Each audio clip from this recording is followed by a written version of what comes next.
नमस्कार। मानव सभ्यता और शेष प्राणी नाम के इस चैनल पर आप सभी का मैं स्वागत करता हूं। आज चतुर्दशी है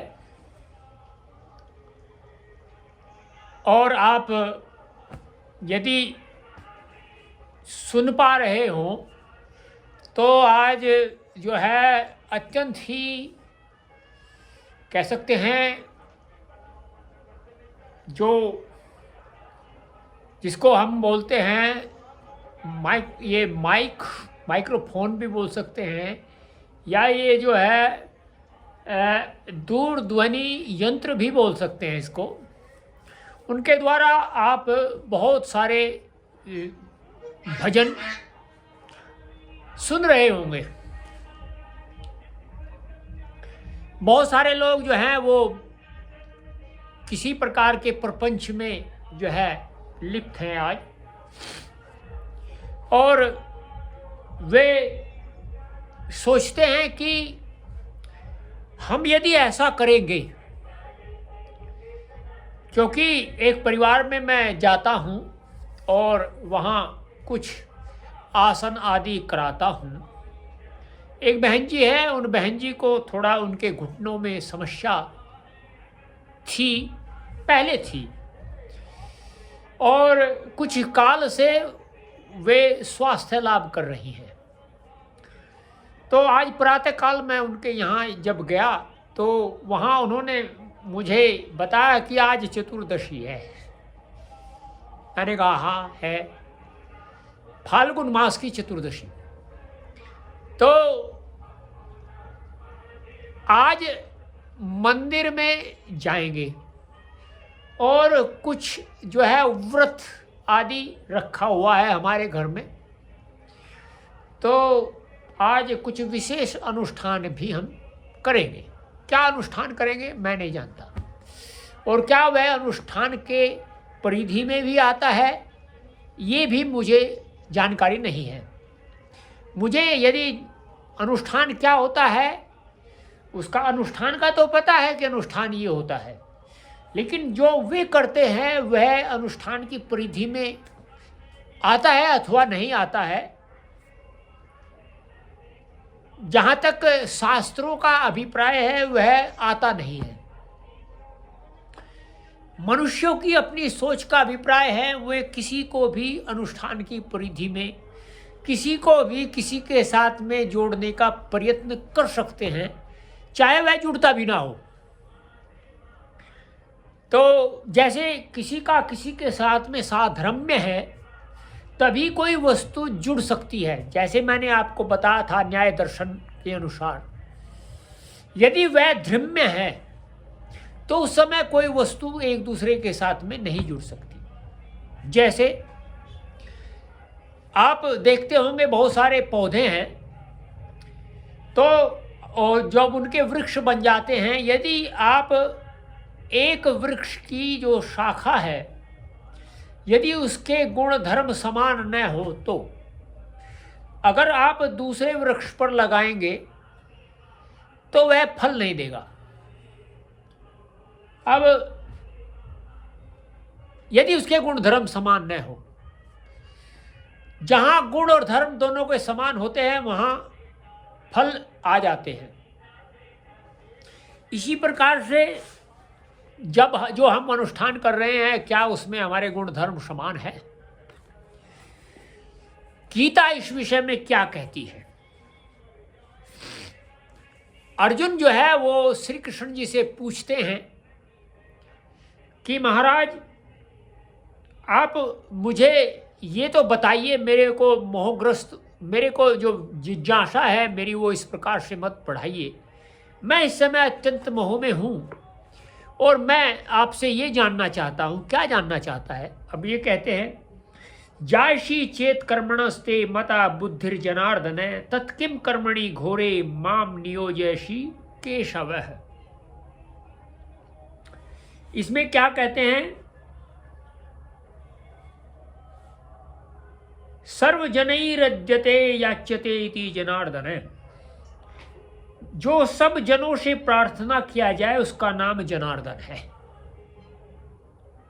हे कृष्ण, चेत यदि ते तुमको कर्मणे कर्मों से जायसी बड़ी बुद्धि मतः अन्य कोई बुद्धि प्रतीत होती है, तो फिर घोरे कर्मणि माम घोर कर्मों में मुझे किम नियोजसी क्यों जोड़ते हो। अर्थात विहाय कामान यह सर्वान इत्यादि श्लोकों में जो कामनाओं का त्याग कथन किया है, उससे विरुद्ध युद्धादि मरणम श्रेय इत्यादि कर्मों में मुझे क्यों फंसाते हो। कि आपने जो कहा था कि जो ये युद्ध आदि कर्म है, इसमें मुझे क्यों फंसा रहे हो। फिर क्या कहते हैं, व्यामी श्रेणेव वाक्येन बुद्धिम मोहयशीव में तदेकम वद निश्चित्य येन श्रेयो अहम प्राप्नुयामः। व्यामी श्रेण मिले हुए वाक्येन वाक्य से मैं मेरी बुद्धि को मोहयसी मोह के समान कर रहे हो, तत् इसलिए एकम वद निश्चित्य निश्चय करके एक बात कहो, ये जिससे अहम मैं श्रेय कल्याण को प्राप्नुया मैं प्राप्त हूं। अब श्री कृष्ण जी महाराज क्या कहते हैं, आप ध्यान से सुनिएगा। गीता क्या कहती है इस विषय में जो आज चल रहा है। लोके अस्मिन दिव्यविधा निष्ठा पुरा प्रोक्ता मया नघ है। श्री कृष्ण जी कह रहे हैं, ज्ञान योगे सांख्यानाम कर्म योगेन योगिनाम अनघ है निष्पाप। अनघ कहते हैं जो निष्पाप होता है। अस्मिन लोके इस संसार में दिव्यविधा निष्ठा दो प्रकार का निश्चय पुरा मया प्रोक्ता प्रथम मैंने कहा है। पुरा पहले मया मेरे द्वारा प्रोक्ता कहा गया है। ज्ञान योगेन ज्ञान योग से सांख्यानाम जो सद्विवेचन करने वाले सांख्य लोग हैं उनकी ज्ञान योग से निष्ठा कथन की है। अर्थात मैंने दो प्रकार की निष्ठा पहले बताई थी। एक तो सांख्य योग की निष्ठा बताई थी, एक ज्ञान योग की निष्ठा बताई थी। और कर्म योग से योगी नाम योगियों की निष्ठा कथन की है।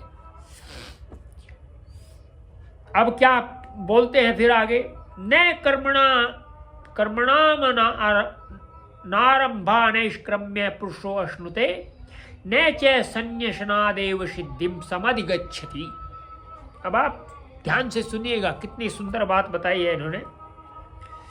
कर्मणाम कर्मों के अनारंभात आरंभ करने के बिना नैष्क्रम्यम निष्क्रमता को पुरुष न अश्नुते नहीं पा सकता, न च और न संन्यासात एव संन्यास से ही सिद्धि को समधिगच्छति प्राप्त होता है। जो मनुष्य चले भैया चल, जो मनुष्य यदि चाहे तो वह उसके बिना चल भैया, देखो ये एक व्यवधान आ गया, चल व्यवधान था। ये जो है एक कुतिया है, वह यहीं आकर के लेटती है। इसका अभिप्राय ये है, सन्यासी भी तभी कहला सकता है जब प्रथम काम करके उसका फिर त्याग करता है। अर्थात इच्छाओं का त्याग मात्र से कोई सिद्धि को प्राप्त नहीं होता। बस ऐसे ही मुख से बोल दिया और त्याग किया नहीं, ऐसे कोई सिद्धि को प्राप्त नहीं होता। किंतु उस काम में निपुण होकर फिर उसके फल की इच्छा न करके सिद्धि को प्राप्त होता है। अर्थात हमने कोई कार्य किया और कार्य करने के पश्चात में हम सिद्धि को प्राप्त होते हैं। आगे क्या है, अब कर्म क्या करना चाहिए। न ही कश्चित अक्षणम अपि जातु तिष्ठति कर्मकृत कार्यते ह्यवशय कर्म सर्व है प्रकृतिर्जयी गुणैः। कितनी सुंदर बात बताई है इन्होंने। जातु कदाचित कश्चित कोई एक अक्षणम अपि अक्षण भर भी अकर्मकृत न ही तिष्ठति कर्म करे बिना नहीं रह सकता। प्रकृति जैर गुणई, प्रकृति से उत्पन्न हुए जो सत्व रज तम आदि गुण हैं उनमें कार्यते ही अवश्य है कर्म, कर्म अवश्य कराया जाता है। प्रकृति के जो उक्त गुण हैं उनका अवश्य कर्मों की ओर प्रवाह होता है, इसलिए पुरुष निष्कर्म कदापि नहीं हो सकता। और जो उनका बनावटी निरोध करके मन से कर्म करते रहते हैं वह मिथ्याचारी है, जैसे कि अग्रिम श्लोक में कहा है। क्या कहा है? कर्मेंद्रियाणि संयम्य ये आस्ते मनसा स्मरण, इंद्रियार्थान विमूढ़ा आत्मा मिथ्याचार्य से उच्यते। कितनी सुंदर बात बताई है इन्होंने। यह जो कर्मेंद्रियाणि हस्तपदादि, कर्मेंद्रियों को, कर्मेंद्रिया जो होती है वे 5 होती हैं जो कार्य करती हैं। हस्तपदादि कर्मेंद्रियों को संयम में रोक करके स्मरण करता हुआ, इंद्रियार्थान मन से इंद्रियों के अर्थों का, अर्थात उसने जो है कर्म इंद्रियों को तो रोक लिया, लेकिन जो उसका अर्थ है, जो विषय है, उसका जो अर्थ है उसका वह स्मरण करता रहता है। विमूढ़ आत्मा, मोह से मूढ़ आत्मा मिथ्याचार है और मिथ्याचारी से उच्यते, उसे कहा जाता है। इससे पाया गया कि कर्मों का करना आवश्यक है, क्योंकि शरीरधारी कदापि निष्क्रम नहीं हो सकता। कर्म तो करे लेकिन मिथ्याचार ना करे। जो आदमी अपने मन से किसी का अर्थ का विचार करता है और अपने शरीर से वह कर्म नहीं करता है तो वह मिथ्याचार होता है। तो ऐसा ही मिथ्याचार आज जो है, जो चतुर्दशी है, उसको लोग कर रहे हैं और वो करते रहेंगे। तो मिथ्याचार का जो है, मिथ्या का अभिप्राय होता है झूठा, आचार का मतलब होता है आचरण, झूठा आचरण। तो जो झूठा आचरण है वह जब तक लोग करते रहेंगे तब तक उनका जो है परमात्मा से कोई लेना देना नहीं हो सकता, या परमात्मा की ओर वे अग्रसारित भी नहीं हो सकते। तो इस प्रकार से जो है मनुष्य कर रहे हैं, करने दो। यदि सुख वे चाहते हैं वास्तव में तो उनको उन चीज़ों को जानना पड़ेगा। जो चीज़ है, हम कर क्या रहे हैं, इससे क्या कोई संबंध बनता है, और धर्म क्या है, धर्म को जो है किस प्रकार से परिभाषित किया जा सकता है। देखिए, माँ अपने बालक को दूध पिलाती है अपने जो है स्तनों के द्वारा, वह उस माँ का धर्म है। इसी प्रकार से मैं यदि किसी प्राणी की सेवा करता हूं, यह मेरा धर्म है। मुझे सूर्य से प्रकाश मिल रहा है, यह सूर्य का धर्म है।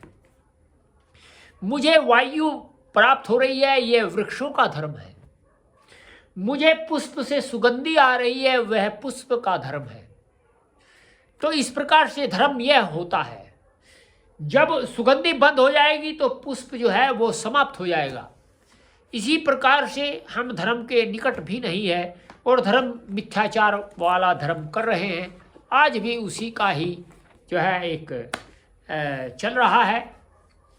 आप विचार करिए कि हम जो कर रहे हैं वह कितना उत्तम है। कल फिर आपसे जो है एक नए वीडियो के साथ में मिलेंगे, जिसमें हम ये बताने का प्रयत्न करेंगे कि हमें ऐसा क्या करना चाहिए। जैसे मैंने आपको पहले बताया था, मन के 5 विशेषण हैं। कौन कौन से विशेषण हैं? अपरिणामिनी, बिना परिणाम वाला, उसमें कोई परिणाम नहीं होता। उसके बाद में है अप्रतिसंकर्मा, अर्थात उसके ऊपर वह उसकी कोई छाया भी नहीं होती। तो ये इस प्रकार से शुद्धा, अनंता और दर्शित विषया ये भी होते, ये 5 होते हैं। इसके विषय में भी बताएंगे आपको। तो आप विचार करिए हम जो कर रहे हैं वह वास्तव में उसका धर्म के साथ में कोई संबंध है अथवा नहीं है। आपसे फिर मिलेंगे। नमस्ते। आप